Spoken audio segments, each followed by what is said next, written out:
Here's a request for something a lot of people have problems with. This person starts out, I need your help. I'm having trouble making yellow darker without it turning yucky. I just end up with getting a real mess.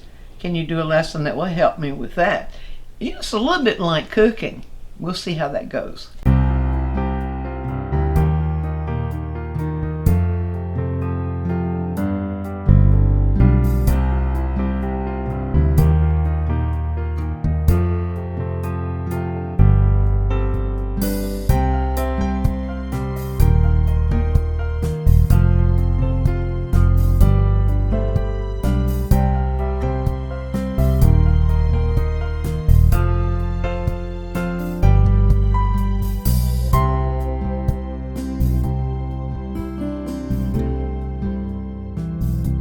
Well, I want to begin with what kind of yellow are you trying to make and go from there.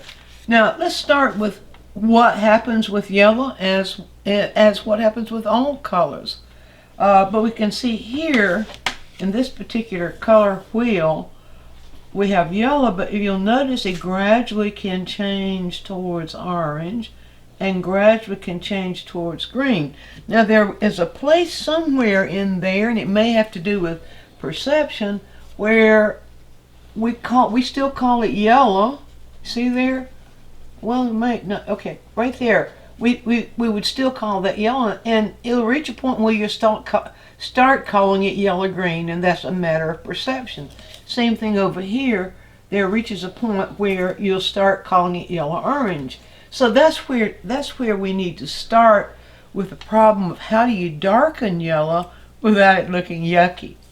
So I want to go to the standard color wheel here, and let's talk about this just a little bit about what really happens with color that will help us understand how to mix color. Now this is where it comes in with being synonymous with cooking. In cooking, you understand salt, you understand what food tastes like without salt, you understand what food tastes like with too much salt. And so you understand salt automatically when you're cooking. With color, if you understand that color can only do what salt can do, in other words, salt can either make things just right or more salty or no salt. That's all that salt can do. Well, it has other things too, I'm sure. But anyway, I'm trying to draw an analogy here. Yellow can only, the hue of a color can only do one of two things. It can only either become yellow, can either become more green, or it can become more orange. That's the only thing it can do. Now, we can do things to yellow to make it become darker, which we'll do in a moment, and we can do things to yellow to make it lose some of its intensity or saturation, and it can become duller. But the hue of the yellow can only become either a little bit more green or a little bit more orange. So that's what I mean. When you understand, first of all, that when you're looking at any color, there's a little continuum in there, a little range where that hue is registering in your perception, and that's what we aim for when we want to change that somehow. Now, let's look at the wheel again. So how do we make this darker? Well, a lot of people say, we just add black. Yeah, add black, it's going to turn green. Because black, most blacks, Ivory black, which is the most common black that artists use, it leans a little bit cool. And so when you mix black with yellow, it turns green. So it's going to lean in this direction. And that's going to feel yucky if it's a warmer yellow. So there's another way we can go about it. But let's go through something else. What options do we have for tube colors for darkening yellow? Well, look at this. I have 5 right here. Well, I really have 4 for darkening. So I have, this is Hence Yellow Light. Looks very much like Cadmium Yellow Light and maybe other yellows, but that's just the one I'm using. So that's a pretty much a spectrum yellow. It's pretty close to what we see right here. But you notice that the other colors, tube colors that we have that have the word yellow in them, lean more towards orange. Here is the yellow ochre light. You see it leans more towards orange. This is yellow ochre. It too leans more towards orange. Now, there are some yellow ochres that lean more towards green. They do vary according to manufacturer. And then this is raw sienna, which is a very, very dark yellow that leans towards orange. And this is raw umber, which is, depending upon the brand you get, probably the darkest yellow that we could find. But it really makes a yucky color when mixed with the yellow. And I'll show you here, if you're using raw umber to darken your yellow, it doesn't really want to go anywhere except, but it does kind of lean towards green just a little bit. Let's put just a little bit more than it. You see there, we have that. And you might call that more towards olive in this case, or maybe just yucky. So what color will do when it gets darker, what hue will do, and hue is what we're talking about, as it gets darker, the reason it's getting darker is because either a darker pigment has been added to it, but if it's something we're looking at that like a lemon or something that has this yellow local color, as it gets darker, it is going to try to lose, it's going to lose some of its hue, and the hue that you're going to see is either leaning in this direction more towards its complement, or in the other direction more towards its complement, depending upon which hue it is. So we have two kinds of yellow here in these sunflowers. So if we're looking at this one, you see that yellow, if I place it right here, that yellow is close to this. Now remember, the camera does its thing, but this yellow, you see, leans more towards yellow-orange. Now that part of that could be what the photographer did. Part of it could be the kind of light. It could be that there is a lot, because of the way the sun rays are coming in, there are a lot of the greens around in the surroundings that are bouncing back into the yellow, leaning it more in that direction. And this one could be a direct light later in the afternoon, where it begins to get a little, the light begins to get a little oranger. And so that affects, the kind of light we have affects the yellow we're seeing. So what do we do about that to get this dark without it being yucky? Well, rather than going through all of this, I use the complement. Now, here's what, I'm going to show you how this works. You can make it work every single time. Just a very simple thing. You probably already have on your palette some yellow. You probably have some red, like alizarin crimson, or some substitute for alizarin crimson. You probably have some blue, like most people have an ultramarine blue already on their palette. And you might have a purple, but you might not. But you can mix the alizarin crimson, or if you have a substitute for alizarin that's in that same range, mix that with ultramarine blue and you can get a nice purple, which is the complement of yellow.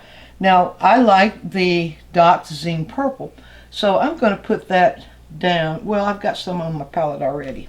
I'll have to take it out of the tube. So here's Darkening purple. It's very strong, and you can see it's very dark. Now, that's what we need. We need something dark to making something lighter darker.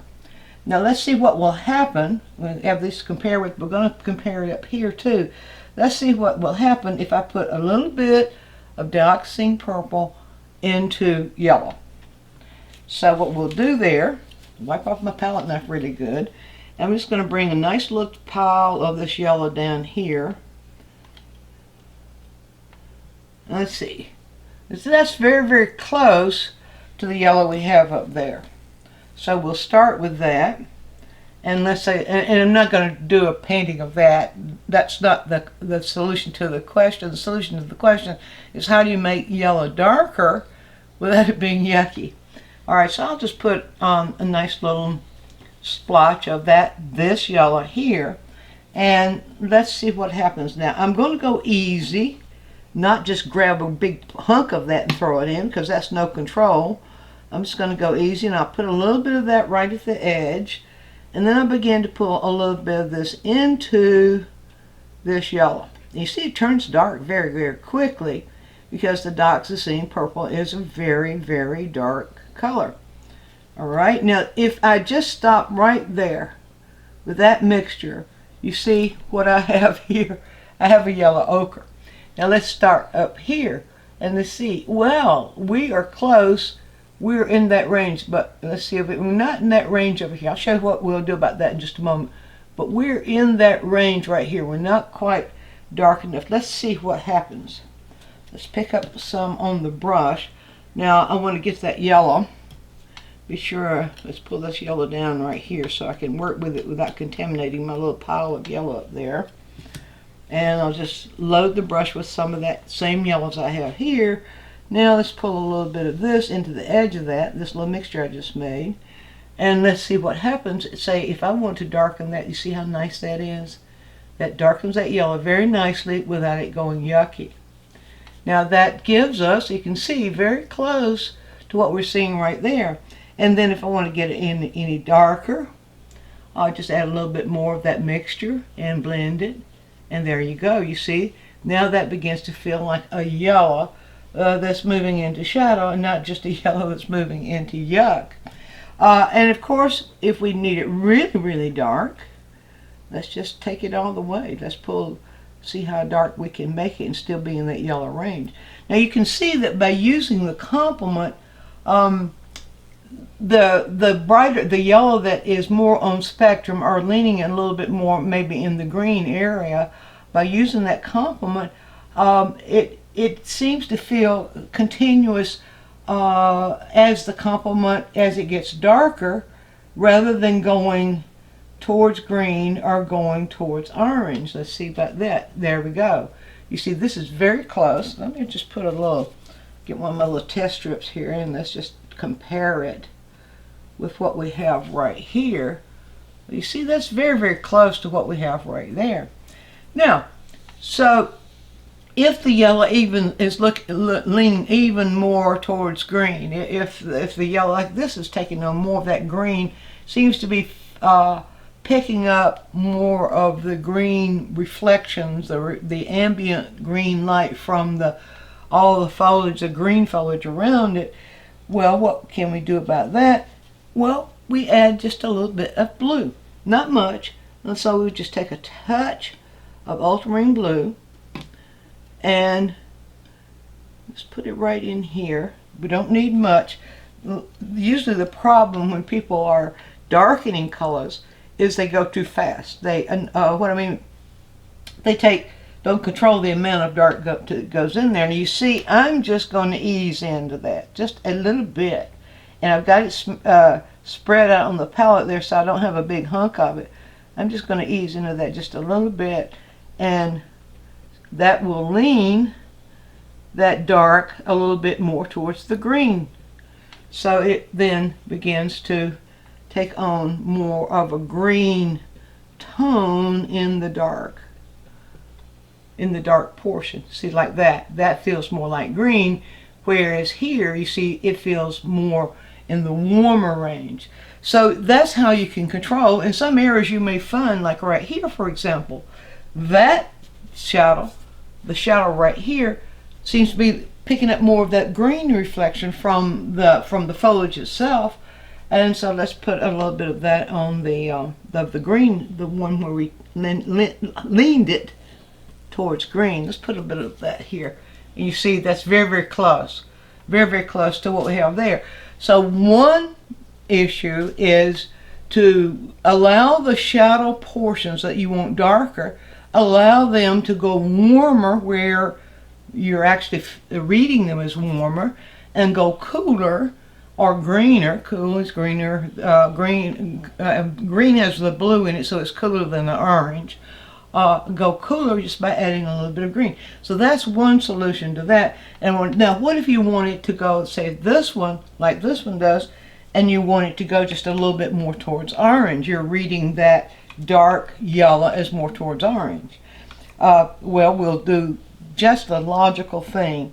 Instead of adding blue to the mixture, I'm still using the purple now, remember.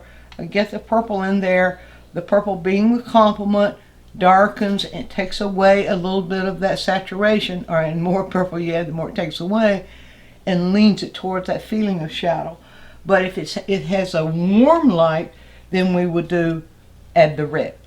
And I like the transparent reds for that. The alizarin crimson is really good. Alizarin crimson permanent these days, because most of the traditional alizarin crimson is unstable, a little unstable. So, but they're very close. Anyway, so I just wanted to clarify that because somebody's going to point that out to me in one of the comments.